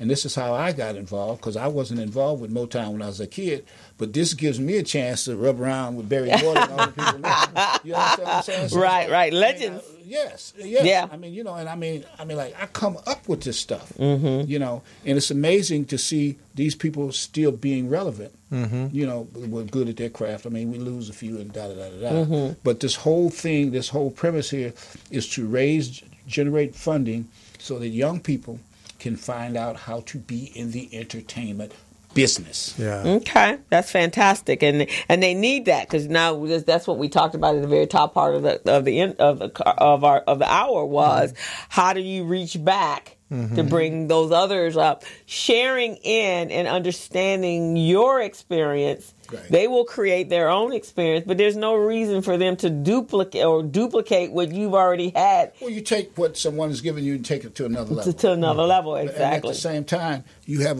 a bunch of different voices that can also give you different philosophies. I mean, you can talk to me, you can talk to Smokey. You ask Smokey a couple of questions. You can ask Barry a couple of questions. You can ask Ray Parker Jr., who's a Ghostbusters and all that stuff. So these are songwriters. These are musicians. These are designers. These are... Yeah, so some of them actually have broken color barriers and color lines in order to make it where they are, right? Absolutely. And they've had those experiences based upon that. Based upon all of that. And Barry, I know I saw Motown last year when it came, the Motown Review when it came. I mean, and it did a depiction from the time he first started and what was going on in the world at the time. So when you were listening to certain songs, you were hearing in the 60s when we were fighting in Vietnam, when we war, right? Yeah. War. And in fact, confusion. all of those songs by Curtis Mayfield and all of them, that was when they were at their biggest. And you listen, you go back now, you're going like, wow, that's very relevant right today. Yeah. Oh yeah, it was the conscience of young America. That's what they used to call it. Yeah. You know? But don't forget now when Barry and them started smoking, they started writing love songs. They did. They started with love songs, and that's what the play was about. Was the history of when he and Diana Ross got together and what was going on. But there were certain artists that he had that were very revolutionary. Marvin Gaye. Absolutely. They were singing about. I'd love to see a musical of what's going on. Baddest album ever. Baddest album ever. Yeah. I mean, I think. You know. Well, but it was all about what was going on today, and that's what we talked about. Music and the entertainment business replicates what's going on in your world today. Yeah, today, right? Absolutely. And just as pictures are 1,000 words, and it's telling you and depicting what happened during that time when you weren't there, and that's why it's so important that you guys are here. Absolutely. Because you tell our history and our story in very creative ways. And I actually like the direction that Hollywood is going in is because when you can't speak, but you can use a vehicle that you guys are creating and get a message to us via entertainment. But inside, if you're listening quietly, there's a message behind it. One of the things, I had a conversation with someone. I was at a Power Network conference in Baltimore last year, and we were talking about empire. And, you know, if you're not consciously there, you think that empire shows the worst side of black people. But it doesn't. Because if you understand business, and you understand, I have to give them, because you say you got to get your product out there. So I have to give them a little bit of what they're looking for, right? But I have to be able to say my message why I'm doing that. Yeah. So the one thing when you look at a broader picture of empire, Cookie stands behind her man. She went to jail for her man. And her man took care of her children while she was in prison. Then they came together and they built an empire, and that empire is for her children. Well, see, if you just take just the name, empire, it takes all of that to comprise an empire. The highs, the lows, the negatives, the positives, all of that. And you ain't always good when you're building an empire. Yeah. You got to do some stuff because you got to get what you're trying to do. If you're trying to build an empire, that means some people are going to get stepped on. Exactly. You know and there's going to be competition. But if you look at her husband, he is always thinking the bigger picture. He's always thinking bigger, broader. How can I build He's thinking business. He's thinking business. Yeah. Yes. All of his decisions are predicated on business. I mean, you may not like it. But it's business. But business, that's what business is. Right. And you got to have a little edge for you when you're in this entertainment business because you in any business. Folks will walk over you. If you in business, you got to be in business. But and there's a difference between business where you like hustling out the back seat of the car and being in structure. But hustling out the back seat of the car, where you think Jay-Z and them come from? Yeah. Where you think hip hop come from? Out the car. Out the car, right? Movies come out of moviola machines. Way back in the day, you used to go in there and crank them. Right. There wasn't always these big old screens and all this Hollywood stuff. Yeah, that's true. If you know the business. How did they get to California? Why did they come to California? Because it didn't rain out here. You couldn't do it in New York. So 24/7, right? 365 days. So you do things according to business. Mm-hmm. But you got to learn what business is it that you're in. Yeah, so fortunately we're there again. Or unfortunately, I should say. Yeah. But this is just interesting. I'm just eating this all up right now. And whenever you see me quiet, my mind is going. I'm here processing some stuff, and it's good to talk about the backside of what we see on the screen or what have you, and then talk about the business level, because everything is, like you said, everything's a business. Everything's a business. And you're either good at the business piece, or you're good at the entertainment piece. Exactly. But you got to some way learn how to blend the business. Find what you're calling it. Right, exactly. Yes. So we're going to take a break. Yes, and then we're going to come back and we'll close out. And Ian, and you're just such an amazing wealth of knowledge. I know. Huh? This is an encyclopedia right here. So we're going to go ahead and take a break, and we'll be right back. Hello, meet Larry. Larry is a general contractor. Larry is very good at his craft, but Larry has a very tough time managing his paperwork because he is busy taking care of his clients' needs. Larry just cannot find his important business documents when needed. Larry is also being passed over for bid opportunities from prime contractors because he is perceived as not ready. He doesn't know where his business license, certifications, insurance, and other key corporate documents are located most of the time. Lucy owns an auto body and collision repair shop and has been using a business management and procurement assistance program called Small Biz Pro to keep her business organized, business ready, contract ready, and bank loan ready.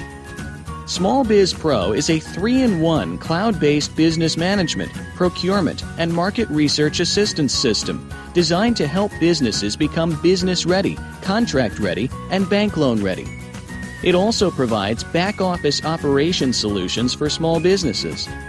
Lucy is able to stay ahead of her competitors because she uses Small Biz Pro to manage her business daily.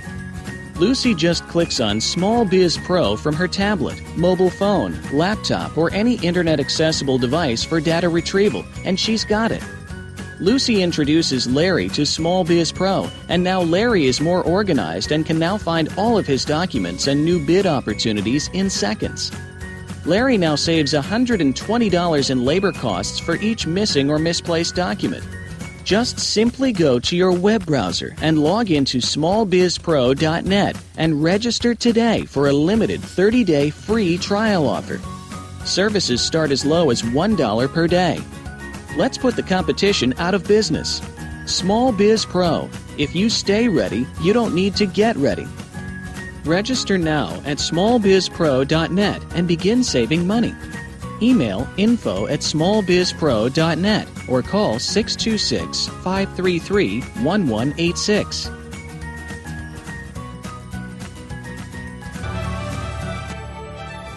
Each year, the state of California contracts for billions of dollars of goods and services.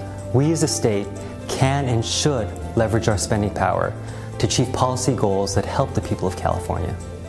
One major policy goal we have is to create jobs and grow our state economy. Promoting the development of small businesses within California is a great way for us to do that, because California's small businesses are the engine of economic growth. 95% of companies in California are small businesses. And with the right opportunities, these small businesses can grow to become the next Apple, Netflix, or Tesla. So let's all do our part to promote small business development and grow our state economy. Together, we can really make So we're back on the Business Zone with Crystal and Gilbert Buchanan, your small business paramedic, along with our special guest, Mr. Ian Foxx, legendary Mr. Foxx. And he's got his book called Heroes and Legends, and we really want to give you an opportunity to go out and get this book. This book is phenomenal. It's got some great pictures and stories and information in here. And Crystal, you've got some information for our audience. Right. So if you would love to purchase this book, and it's for a great cause. It's called the Heroes and Legends Award, a collection of memories, 28 years of photos of the entertainment world and all the talented people. So you can get it at Legends at Mountain Goat Press.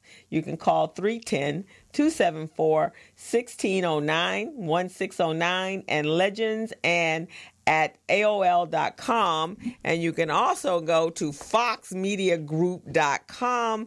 LLC, but the website is actually foxmediagroup.com, and you can reach out and get the book there.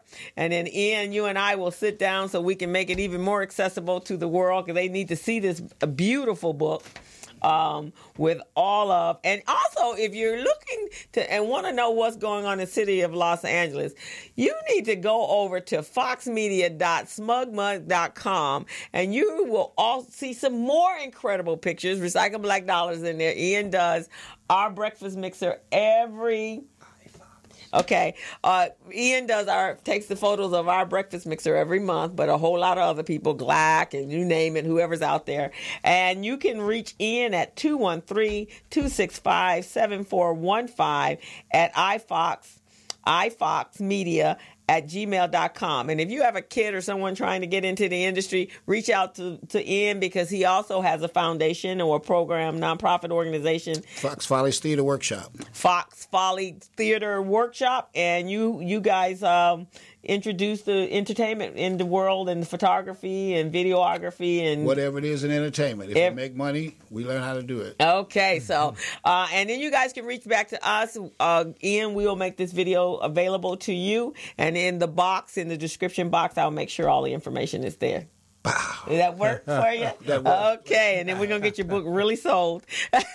And somebody is really loving you, I think, is Fortitude Ford. He's doing our hearts and loves on Facebook Live. So thank you so much. I know you got to run. Danny Bakewell, something. You going to take some more pictures? Yes, I'm going to take some pictures down at the JW Marriott, Praise the Lord. Okay, well, fantastic. So it's keeping you fat. Business now. Yeah, that's more business. Fat. This is business. That's right. Photography is the meat, the butter, and the bread and butter, that's right? what I do every day. Yeah. Okay. The other stuff I'm just practicing. And we also need to talk about getting your infrastructure the way you want it. Absolutely. Get you set up. You can't grow if you ain't got a foundation. That's right. Okay, so we will help you get that foundation. I'll help you create a marketing plan for your book, and absolutely, we can get it sold. And we didn't even get to talk about the other book from Africa, but we'll have you back on. We'll do that. We'll have you in Black History Month. We're going to talk at some point. I want you to talk to Nigel Benz, who's the creator of The Mother of Humanity. Oh, I'd love to have him on the show. Great. We're trying to raise about $125 million to build it in Africa. Okay. Okay. Well, then that's we more business. That's right. That's what I'm talking about. And let me just add this: for those of you who have not been to Africa, you need to go home. Okay. Because they are waiting on us. Yes. And they have resources. Yeah.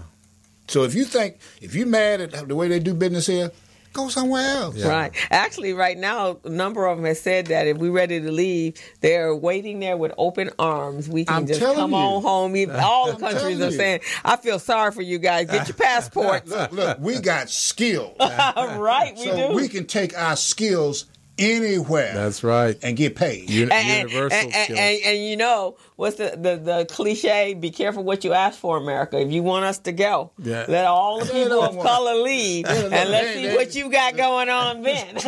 Trump talking a lot of stuff, but he ain't talking about sending no African Americans. He ain't talking about sending us home. Yeah. Oh no, we're gonna stay. They want us to stay back. That's why they're trying to deport everybody. They want us to stay so that we can go back into slavery. In fact, there was a woman that on Facebook last night or 2 days ago, she did something on one of her social medias, and she says, "So does that mean Trump is going to bring slavery back? I could use a maid." She was a doctor. Okay. Okay. You got to think broad. I know. Gilbert is like, oh my gosh, it's just too much. But there's a master plan, always have been. That's right. But I love that the concept of doing business with the African countries. There are 54 of them. I mean, there are millions of entrepreneurs there waiting for us. And look in Nigeria, the Norwood, I think they call it. Yeah. And all of us kind of Ghana. There's some amazing filmmakers there. Yes. Nollywood, right? Yeah. And then in Bollywood, there's amazing. In India, yeah. I love international. And now the Korean marketplace is huge. Yes. The Chinese got. Yeah. I watch their movies every weekend. I do binge. Look. The Chinese ain't stupid. No. They in Africa. Oh, yeah. Of course they are. They're in Jamaica. Mm-hmm. Okay. They're in Jamaica. So it's like, look, we got alternatives, y'all. Right. And if they don't, and he over here talking about we're going to be in solidarity in America. They're like, you know what? There's a whole bigger world. They operate like the world is flat and you can't get to any other place. There will be no business done without the Afro-American who built this country and continue to contribute to this country. Yeah. Don't let them fool you, baby. Don't let them trick you. Don't let them tell you that stupid stuff. So, Ian, you going to keep letting everybody know our history and writing it and documenting it. Trust me. I got a play coming, y'all. It's called Red, White, and Blues. Lift Up. Okay. It traces the history of the African-American and his contributions to the world from Africa to now. Oh, that'd be fantastic. Well, we'd love to hear it. So don't take our headphones.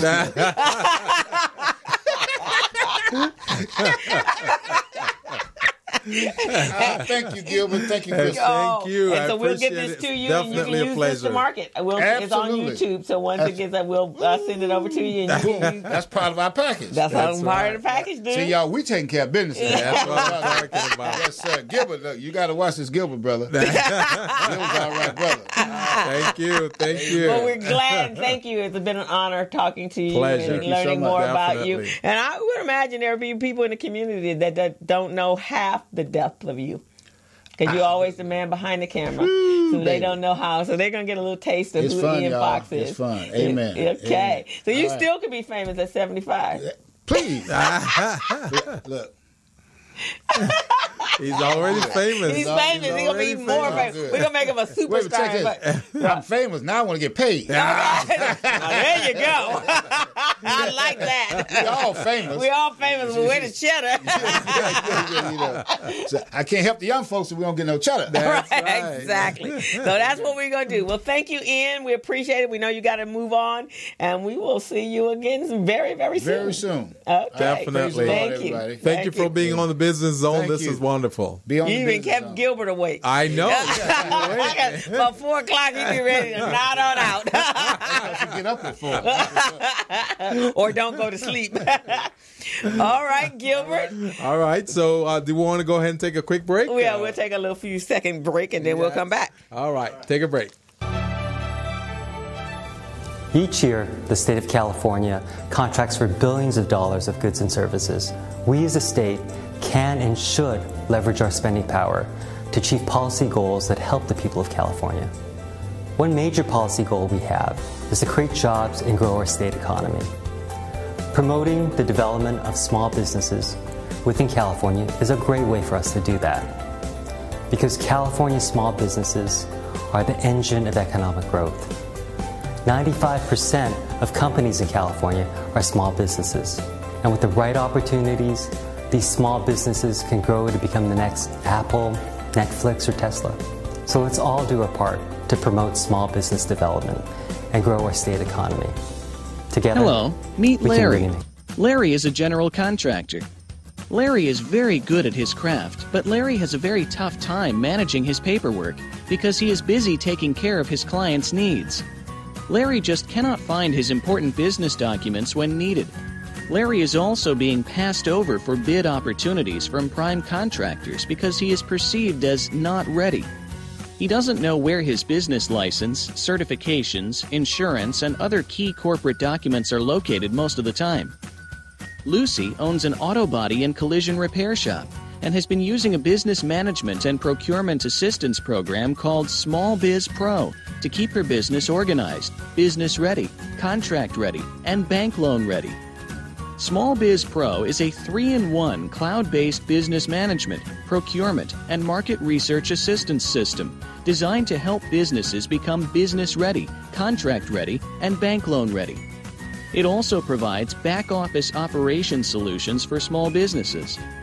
Lucy is able to stay ahead of her competitors because she uses Small Biz Pro to manage her business daily.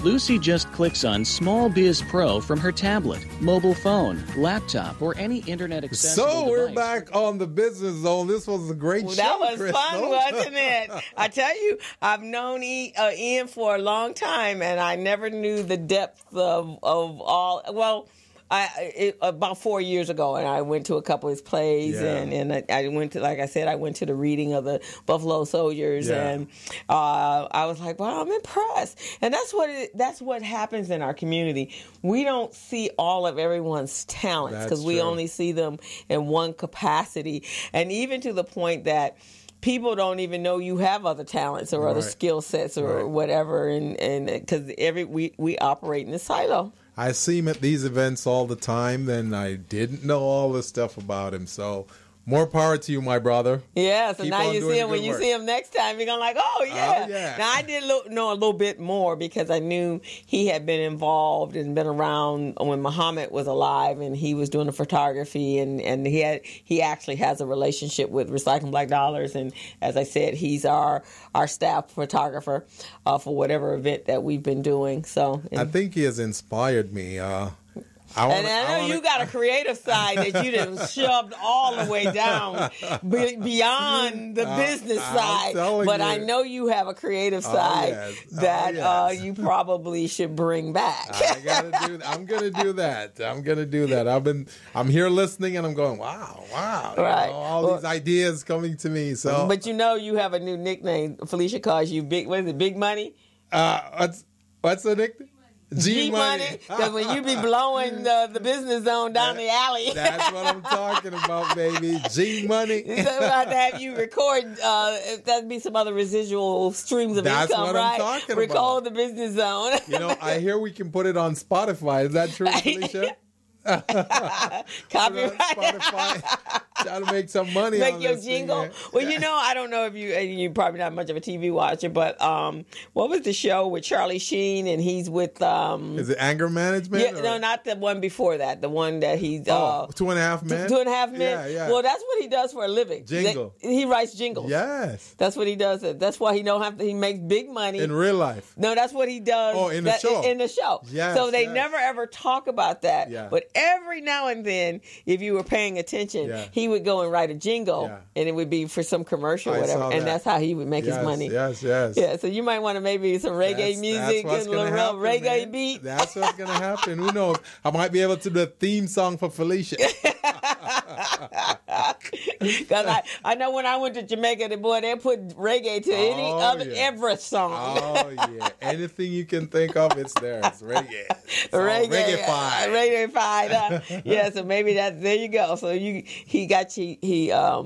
put a got my juices flowing. A fire under your creative juices. Oh yeah. So I'm here thinking. I'm going. There's some revenues to be made there. Yeah, I think so. You should never crush what passion you have. That's true. I mean, we have to make money, but I think it makes it is even better when you're also the gift that God gave you. Yeah. If you're living in your true purpose. You got some talents there too. Yeah, I got my talents. I don't sing. We gotta unearth some of your talents, and Well, actually, one of them, who a little did I know, was the platform to speak. And share, and then I do the teaching part. Yes. I think that's just part of my DNA. Yes. There's a lot of teachers in my family. Yes. We got to get you in front of the microphone so you can start doing those speeches. Yeah, so I would like to. That's the goal. I got to get the book written. Yeah. So I got some ideas, and like you, probably the book is daunting only because there's so much information that we have. Yeah. For me, what do I narrow it down to so it's not redundant to what's already out there? Well, I think what you can do is decide what story you want to tell. Yeah. What story do I want to tell and to whom? And from all the content that you have, you can go in and you can pick stuff and you can put them together. Yeah.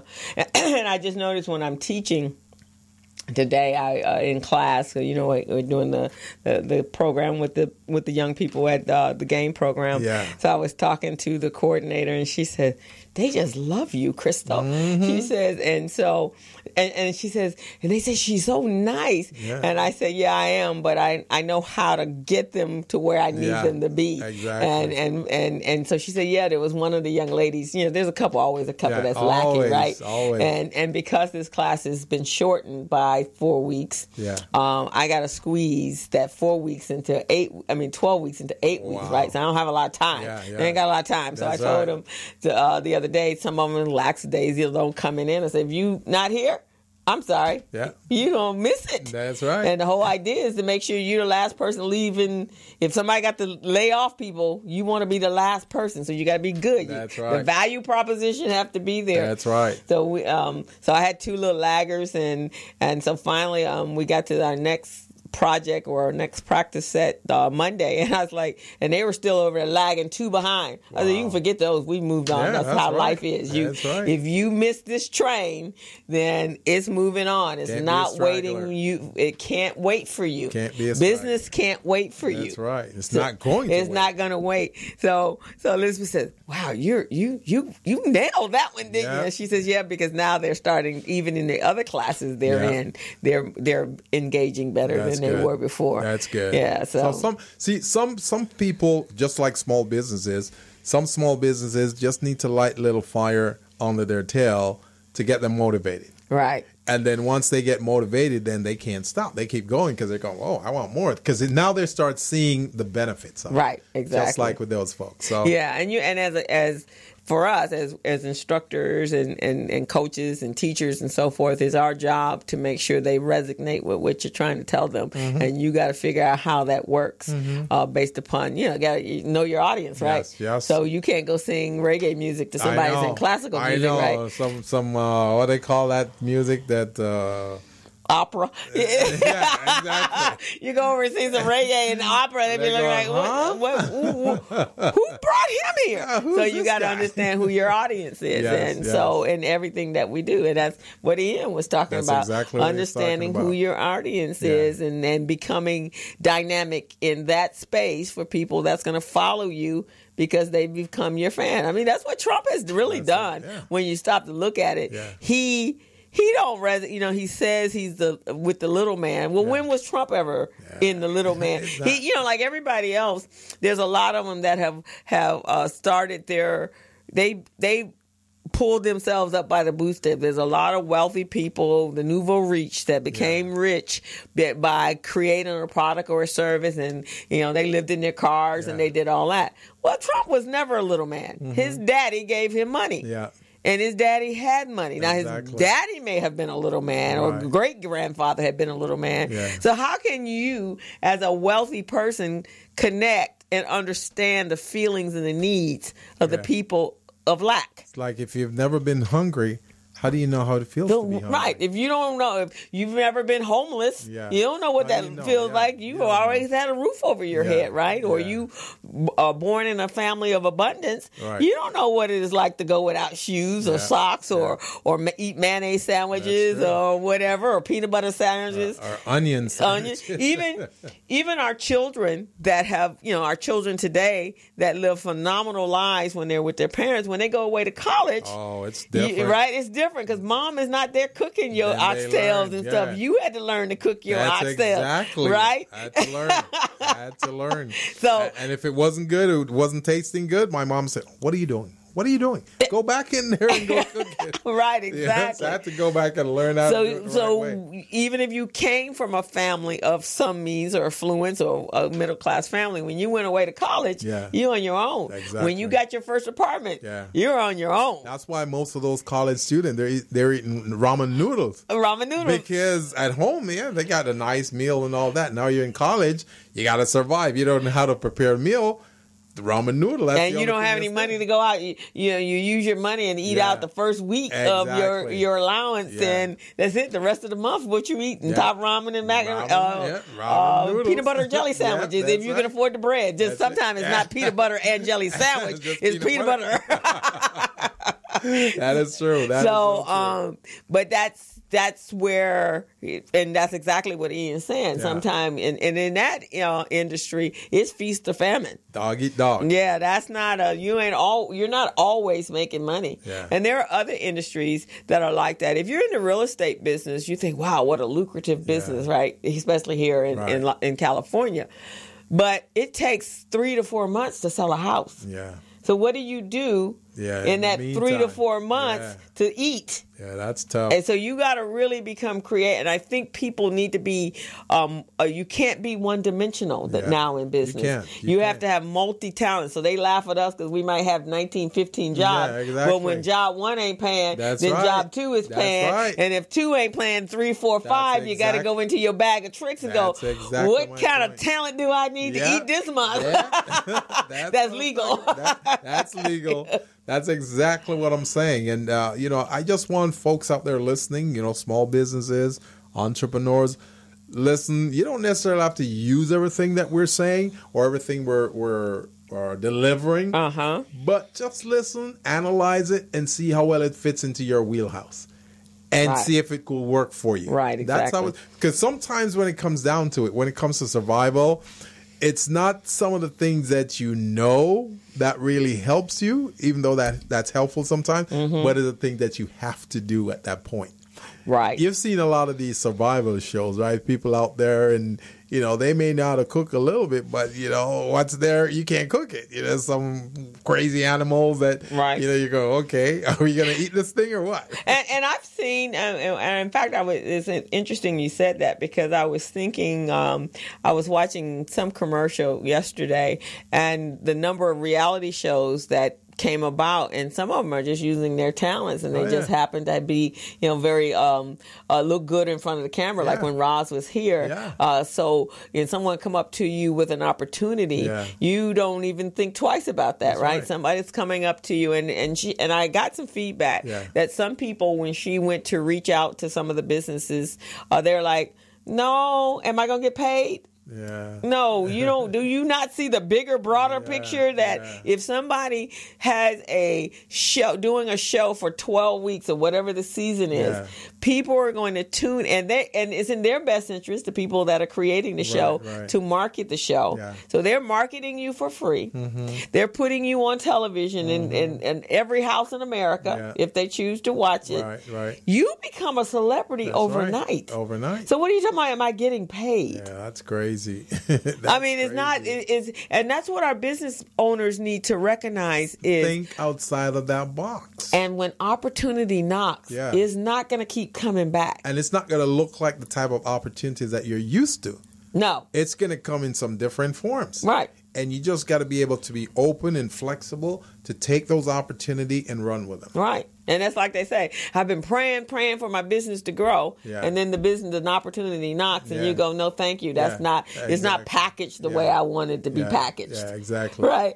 It's not in the big red bowl. There's some work to it. Yeah. No, I'll pass on that one. I'll wait to my opportunity that's perfectly packaged the way I have envisioned it and hand delivered to me, and then I just walk into it. And it's never going to be like that. Never going to be like that. So that's what I want to leave people with today. Yes. Is when opportunity does knock, and as cliche as that may sound, you need to be able to step up, be ready. That's what we've been preaching. Be ready. Be ready. That's what we've been preaching. Right, exactly. Yeah.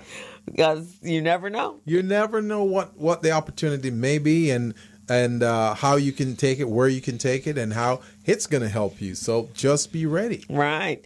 So we want to let everybody know in February, we're starting our second, speaking of being ready, our mastermind group where we're helping you become business ready, contract ready, and bank loan ready. And we're going to help you complete your package and get yourself registered with certified, and then help you get a contract. So it's time to be ready. So the class is going to be February 22nd at the Los Angeles Urban League, which is at 4401 Crenshaw Boulevard. Yes. Check on our Facebook page, the BusinessZone, the Recycling Black Dollars, Los Angeles Urban League, and you will see the flyer there. If you are interested, you can reach out to us and at 323-906-7006 and say that you too want to be certified, because you are ready for whatever opportunity is about to happen in 2018. You want to reserve your space. Reserve it ahead of time, or you will lose it. Right. So now, Crystal, I was going to ask you a question about the class.